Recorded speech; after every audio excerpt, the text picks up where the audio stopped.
Il y a peu de réalisateurs que j'ai découverts de façon aussi surprenante et mémorable que Quentin Dupieux, et pour le coup l'anecdote mérite vraiment d'être racontée, donc je vais la raconter. J'avais 14 ans et en ce temps-là j'étais hospitalisé dans un service de pédiatrie assez mal tenu, je dois dire, où j'étais le seul mec entouré de filles anorexiques et ou suicidaires, donc autant vous dire que je passais pas un super moment. Ce qui fait que je passais mon temps à regarder la vieille télé cathodique, vous savez, qui était fixée au mur de la chambre de l'hôpital, parce que ça me permettait de penser à autre chose. Et j'en ai bouffé de la péloche pour échapper au bip insupportable, vous savez, des appareils qui mesurent ton potentiel de mortalité. Et une nuit, le service était désert. Tout était éteint, tu vois, il y avait aucun bruit. Enfin, évidemment, presque aucun bruit. Et là, je me retrouve à mater un film que j'étais pas vraiment préparé à voir. Il était minuit, j'avais un masque pour respirer sur la gueule, vous savez, et là, je me retrouve à mater Rubber. Est-ce que c'est pas génial ça comme histoire, sans déconner? Je m'attendais à rien, je savais même pas ce que c'était, et là j'ai vu une tuerie monumentale, une espèce d'ovni sorti de nulle part comme ça, qui me proposait une folie créative d'une originalité folle, mais que j'avais jamais vue, et tout ça tourné avec le budget cantine d'une élève de CP. Moi qui à longueur de vidéo défends un cinéma de la folie créative, de l'expérimentation, de l'originalité sans borne, et qui mentionne tout le temps le budget des films pour dire mais regardez ce qu'il arrive à faire avec 3 €, on n'a pas besoin d'argent pour faire des trucs créatifs et géniaux, et ben tout ça je le dois à Rubber. Tout ça c'est Rubber. Tout ça est donc né dans le regard d'un gosse malade qui découvre un film génialement barré sur la vieille télé cathodique d'un service de pédiatrie rempli d'anorexiques suicidaires. Tout ça pour dire que Quentin Dupieux, c'est pas n'importe qui dans ma cinéphilie, c'est quelqu'un de très important, parce que c'est le premier qui m'a dit « Mais on s'en fout, mec. Invente, tente, rate, va de l'avant, sois original, sois fou. » Et c'est le plus beau des messages.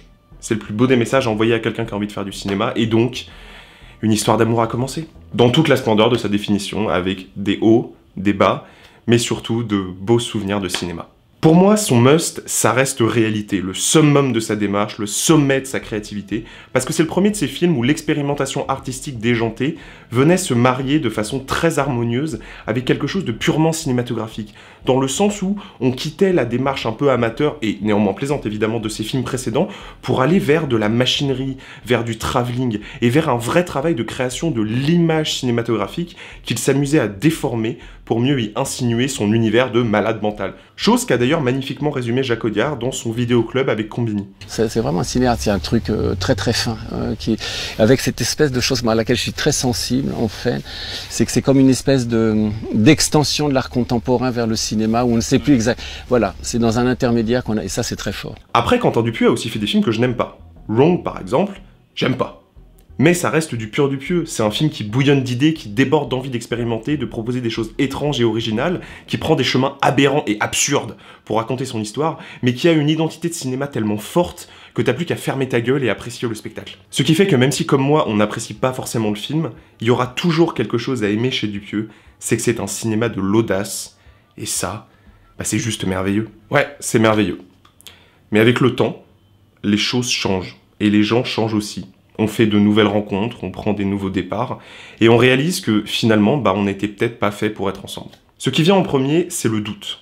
On commence à douter de ce que l'autre est en train de devenir. Ce doute, pour moi, il a commencé avec Au Poste, qui a marqué un véritable tournant dans la filmographie de Quentin Dupieux. Que ce soit en termes de visibilité par le public, en termes de registre, ou même en termes d'imaginaire, parce que c'était la première fois qu'il tournait en français et en France, et donc il s'attaquait à tout un héritage qui était très différent de ce qu'il avait déjà traité jusqu'ici. Et ce film, il ressemble vraiment à une prise de recul, parce qu'il arrive juste après Réalité, qui était parti dans des sommets de défense cinématographique, et là, il y a une vraie volonté affichée de revenir à quelque chose de plus posé. Et Au Poste est assez détonnant, du coup, dans la filmographie de Quentin Dupieux, parce que c'est un film extrêmement calme. Ce qui est très bizarre. C'est un film beaucoup plus classique d'un point de vue de son histoire, beaucoup moins extravagant dans ses partis pris, et qui pourtant continue à revendiquer par moments être un pur film de Dupieux. Regarde, je fais des trucs absurdes, regarde, je fais des jeux de mise en abîme. Là où ça serait pas forcément nécessaire au vu de l'intrigue. Et le mariage ne fonctionne pas pour moi. Il avait fonctionné au moment de sa sortie en salle, et je suis d'ailleurs moi-même hyper surpris, en revoyant la critique que j'avais fait à l'époque, de voir à quel point j'ai changé d'avis après revisionnage. En fait, pour moi, Au Poste est un film qui n'est pas très cohérent avec lui-même, parce que son côté absurde revendiqué ne vient pas du fait que le film se délite progressivement pour aller vers l'explosion d'un grand n'importe quoi cauchemardesque, auquel l'intrigue aurait naturellement mené. En fait, non, ce sont des touches d'absurde qui sont rajoutées sur une histoire qui, elle, ne l'est pas absurde. Et si on les retire, ces petites touches, ces petits détails, eh bien le film reste le même. Le film n'a pas besoin de cette absurdité pour exister. Alors que si on retire l'absurde de réalité, par exemple, il n'y a plus de film du tout. Ce qui fait que dans Au Poste, pour moi, les extravagances de Dupieux, elles apparaissent non plus comme une vraie démarche créative, mais comme des gimmicks de réalisation calculés. Presque comme s'il se forçait à faire du Dupieux pour faire du Dupieux. En tout cas, c'est comme ça que je l'ai ressenti. Même si certaines blagues du film me font toujours beaucoup rire. Ce qui fait que j'attendais le Dain avec quelques réserves finalement, parce qu'il arrivait très vite après Au Poste, et que je savais pas si c'était de bonne ou de mauvaise augure vis-à-vis de ce que je pensais avoir compris, de ce que le cinéma de Dupieux était en train de devenir. Et au final, le Dain, c'est un vrai retour aux sources. Là où Au Poste s'éloignait de son registre habituel, le Dain est un Dupieux de l'âge d'or. Le no reason est au fondement de l'intrigue et du développement des personnages, l'humour étrangement malsain fuse à tout va et c'est franchement très drôle, le processus de mise en abîme avec le cinéma est omniprésent, comme dans beaucoup de ses autres films, et l'esthétique amateur et minimaliste de ses débuts voit son blason redoré, avec ses décors, vous savez, à l'identité très marquée et pourtant étrangement vide, et ces 4 pauvres personnages qui se battent en duel, puisqu'il y a très peu d'acteurs dans les films de Dupieux, et qui sont filmés par une caméra tremblotante, à la photographie très laiteuse. Le Dain, c'est du pur Dupieux. Du pur Dupieux.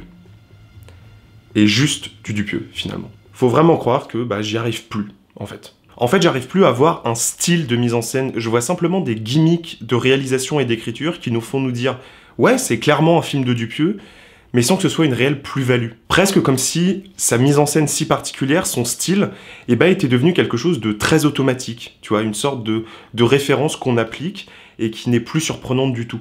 Alors que d'habitude, j'étais constamment surpris par ses choix, même dans le cadre de Au Poste, où je trouve qu'il utilise des effets trop artificiels et qu'il a déjà beaucoup utilisé dans ses autres films, mais au moins on changeait de registre. Un exemple concret de ce que personnellement j'interprète comme une difficulté qu'a Dupieux à se renouveler et à renouveler sa mise en scène, pour moi c'est l'esthétique amateur qui est adoptée dans le Dain et que l'on retrouve déjà dans Rubber à l'époque. Sauf que Rubber, c'est un film qui a coûté 500 000 $ et que cette esthétique amateur, elle portait un discours vachement intéressant sur le cinéma en fait. Parce que oui, Rubber, c'est lolilol, c'est nanardesque, c'est un pneu qui tue des gens, mais c'est surtout un film qui, au-delà de sa dimension absurde et nanardesque, en fait, aborde de façon frontale la complexité philosophique de ce qu'est le médium cinématographique, en questionnant notamment la place du spectateur vis-à-vis du film qu'il est en train de regarder. Est-ce que le film naît avec le regard du réalisateur, ou est-ce qu'il naît dans le regard du spectateur? Est-ce que c'est parce qu'il y a spectateur qu'il y a un film? Est-ce que le film existerait toujours sans un spectateur pour le voir? Et même, est-ce que le réalisateur devrait en avoir quelque chose à foutre de ce que pense le spectateur? Everybody turn around. Good. Enjoy. Excuse me, is it going to be in color or in black and white? C'est vachement fort comme réflexion, et c'est d'autant plus fort qu'en filmant comme un amateur, Dupieux détruit ses propres questionnements en faisant de son film une espèce de série Z toute moisie, mais pour mieux nous dire « Mais on s'en bat les couilles de tes conneries d'intello, putain, on fait du cinéma et on s'éclate et puis c'est tout. » C'est fort ça comme geste artistique, putain. Comment ça se fait que tout le monde pense que c'est juste un film sur un pneu, sans déconner? Alors, lorsqu'il fait la même chose, qu'il adopte la même démarche de mise en scène dans un film qui coûte 8 fois plus cher, et que ça n'a pas vraiment d'autre sens que de dire « Regardez, le personnage est un baroudeur paumé un peu zinzin », je me fais malgré moi cette réflexion, j'ai déjà vu ça, et c'était mieux utilisé la fois d'avant. Et vous savez ce qui est le pire? C'est que ce reproche, il est injuste en fait. Quentin Dupieux, c'est un mec qui a toujours dit qu'il voulait juste faire des films pour s'amuser, pour se marrer, raconter ses histoires, et en fait, peut-être que j'attends de lui quelque chose qu'il n'a pas envie de faire. Peut-être qu'il a pas envie de se renouveler, qu'il a plus envie d'expérimenter comme il le faisait avant, mais qu'il a simplement envie de faire des films sans se prendre la tête, en étant plus posé. En faisant des films avec une démarche plus simple, et peut-être plus proche de ce qu'il a vraiment envie de faire, et tant mieux pour lui. Quelle espèce de connard je serais si je reprochais à un réalisateur de simplement faire ce qu'il a envie de faire? Si Dupieux préfère développer son univers plutôt que de chercher à le faire évoluer, c'est son droit le plus strict de créateur.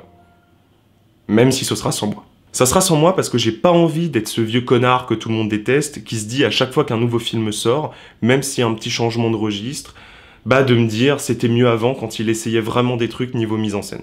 Surtout qu'objectivement, Le Dain est un bon film. C'est un film qui dépeint extrêmement bien la folie sourde qui vient peu à peu posséder les personnages pour les précipiter dans des abîmes de violence, et que de toute façon, Quentin Dupieux est un bon réalisateur qui a une approche très originale du cinéma, surtout au milieu du paysage contemporain du cinéma français, et qui en plus a un public qui ne fait que grandir et qui apprécie toujours plus son travail. C'est juste que le cinéma qu'il fait maintenant ne me parle plus, tout simplement. Je continuerai à aimer ses anciens films, bien sûr, mais a priori, j'aimerais pas les nouveaux. Donc, eh ben, on en aura vécu de beaux moments, on en aura partagé des beaux souvenirs de cinéma, mais il faut croire que les histoires d'amour finissent définitivement mal. Même si personne n'est jamais à l'abri de recoucher avec son ex.